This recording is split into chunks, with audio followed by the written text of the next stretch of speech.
მოგესალმებით. როგორც ცნობილია, საქართველოს პარლამენტმა დანიშნა საქართველოს პრეზიდენტის არჩევნები, რომელიც კონსტიტუციის მოქმედი რედაქციის შესაბამისად არაპირდაპირი წესით გაიმართება. 14 დეკემბერს საქართველოს პრეზიდენტს აირჩევს 300 წევრისგან შემდგარი საარჩევნო კოლეგია, რომელშიც მყარ უმრავლესობას ქართული ხალხის გადაწყვეტილების საფუძველზე ჩვენი პოლიტიკური პარტია ქართული ოცნება ფლობს. აქედან გამომდინარე, იმთავითვე ცხადია, რომ საქართველოს პრეზიდენტის პოსტს ქართული ოცნების მიერ მხარდაჭერილი კანდიდატი დაიკავებს. აქედან მოხარული ვარ გაცნობოთ, რომ პარტიის პოლიტიკური საბჭოს გადაწყვეტილების შესაბამისად საქართველოს პრეზიდენტის პოსტზე წარმოგიდგენთ მიხეილ ყაველაშვილის კანდიდატურას. მიხეილ ყაველაშვილის საზოგადოების წინაშე განსაკუთრებული წარდგენა არ ჭირდება. წლების მანძილზე ის როგორც წარმატებული სპორტსმენი იცავდა საქართველოს ღირსებას. მიშა იყო საქართველოს საფეხბურთო ნაკრების სტაჟიანი წევრი. ის არის რამდენიმე ქვეყნის მრავალგზის ჩემპიონი. მისი საფეხბურთო კარიერა უკავშირდება თბილისის დინამოს, ვადიკავკაზის ალანიას, მანჩესტერ სიტის, წამყვან შვეიცარიულ საფეხბურთო კლუბებს. პოლიტიკური საქმიანობის დაწყებამდეც მიხეილ ყაველაშვილი ყოველთვის უკომპრომისოდ გამოხატავდა თავის პრინციპულ პოზიციას ქვეყნისთვის მნიშვნელოვან ყველა საკითხს. უკანასკნელი 8 წლის მანძილზე მიხეილ ყაველაშვილი ეწეოდა წარმატებულ პოლიტიკურ საქმიანობას, ის იყო ჩვენი პოლიტიკური გუნდის ერთ-ერთი გამორჩეული წევრი. განსაკუთრებით ბოლო რამდენიმე წლის განმავლობაში მან უდიდესი წვლილი შეიტანა საქართველოს ეროვნული ინტერესების დაცვასა და ქვეყნის სუვერენიტეტის გამტკიცებაში. პატიოსნება, სამართლიანობა, პატრიოტიზმი და პრინციპების ერთგულება არის ის თვისებები, რომლებიც მიხეილ ყაველაშვილს განსაკუთრებულად გამოაჩენს. ის თავისი ბუნებით თუ გნებავთ, ჰაბიტუსითაც არის ქართველი კაცის საუკეთესო განსახიერება. ის არის შესანიშნავი მეუღლე და 4 შვილის მამა. ყოველი ზემო აღნიშნულის გათვალისწინებით გუნდმა მიიღო ერთსულოვანი გადაწყვეტილება საქართველოს პრეზიდენტის პოსტზე მიხეილ ყაველაშვილის წარდგენასთან დაკავშირებით.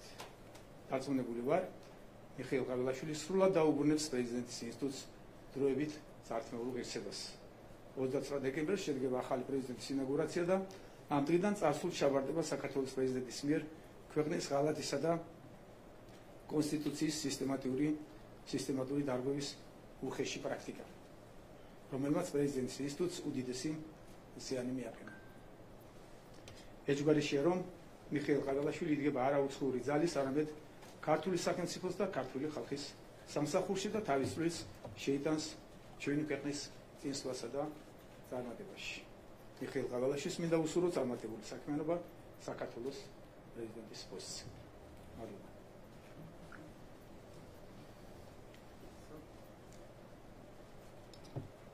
მოგესალმებით, მივესალმები სრულიად საქართველოს. პირველ რიგში დავიწყებ მადლობით, განსაკუთრებული მადლობა ბატონ ბიძინა ივანიშვილს. ჩვენთვის წაამაყო და გამორჩეულ პიროვნებას.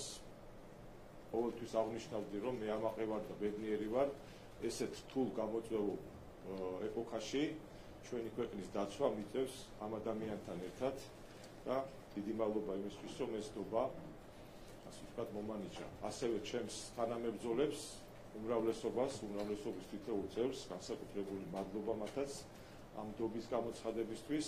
რა თქმა უნდა, გათვითცნობიერებული მაქვს რაოდენ დიდი პასუხისმგებლობაა საქართველოს პრეზიდენტის თანამდებობა, მით უმეტეს იმ ფონზე, როცა ჩვენ და სამწუხაროდ მოქმედმა პრეზიდენტმა პირდაპირ შეურაცხყოფა უგულებელყო ჩვენი მთავარი დოკუმენტი, საქართველოს კონსტიტუცია და დღესაც აგრძელებს მის დარღვევას.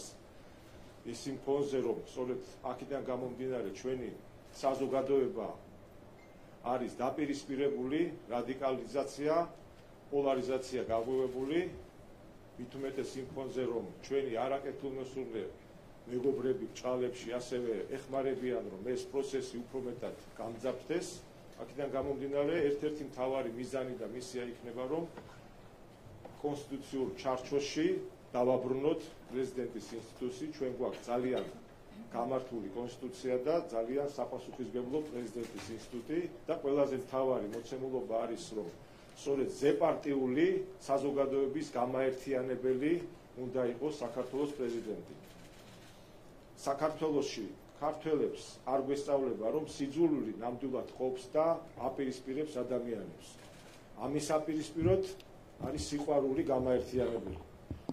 მე უცბელად მინდა გითხრათ, რომ კაფიოთ და დაგპირდეთ, ნამდვილად მიყვარს, უსაზღვროდ მიყვარს ჩემი სამშობლო და ჩემი ქვეყანა და ყველაფერს გავაკეთებ იმისთვის, რომ საქართველოს საზოგადოების გაერთიანებისთვის ჩვენი ეროვნული ინტერესები, ჩვენი იდენტობა, ჩვენი ღირებულებები საქართველოს დამოუკიდებლობის იდეის ირგვლივ გავაერთიანოთ საზოგადოება. დარწმუნებული ვარ, საზოგადოება მხარს დაგვიჭერს და უფრო მეტად ძლიერს გავხდით ჩვენს სამშობლოს, ჩვენს საქართველოს. ღმერთი იყოს ჩვენი მფარველი, ფარავდეს უფალი ჩვენს ქვეყანას. დიდი მადლობა ყურადღებისას და კარგად წარდგეთ.